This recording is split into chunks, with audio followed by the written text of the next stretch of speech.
دوستان عزیز، ما می‌خوایم یه ترکیب رنگ سفید درست کنیم با رنگ الوان‌های کلاسیک و رنگمون تقریبا 5-6 کیلو یه نصف سطح رنگ همین رنگ‌های مشکی و گلماش استفاده کنیم تا پوشش خوبی داشته باشیم. همینجور که مشاهده می‌کنید کار ما کناپی باشه. حالا می‌خوایم که رنگمون رو آماده کنیم. 5-6 کیلو رنگ داریم، 3-4 لیتر آب. ما اینا رو قشنگ برهم می‌زنیم. حالا با دست انجام میدیم. بعضی‌ها میتونن با چیز دیگه هم انجام بدن، مثل همزن‌های برقی. اینجوری قشنگه. اول رنگمون رو شل کردیم. غلظتش هم به اندازه یه دوغ غلیظ باشه، نه کمتر نه بیشتر.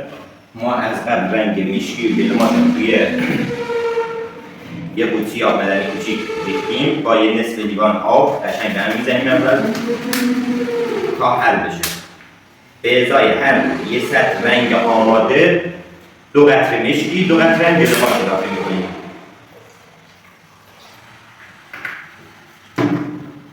دوباره برهم می‌زنیم.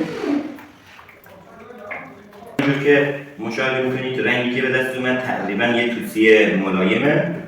من اینا برای زیرکار استفاده میکنم چون پوشش بهتری داره. شما حالا میتونید با اگه خمیر رنگ گلماش یا اون خردلیش رو بیشتر اضافه کنید، بس رنگتون به سمت کرمی بیشتر میره. حالا میخوایم از صافی رد کنیم. شما میتونید از جورابای زنونه، حالا مردونه فرقی نداره، استفاده کنید. باید 2 نفر باشید حتما، یکیتون نگه داره و یکیتون رنگ رو بریزه داخل سطحی که تمیزه.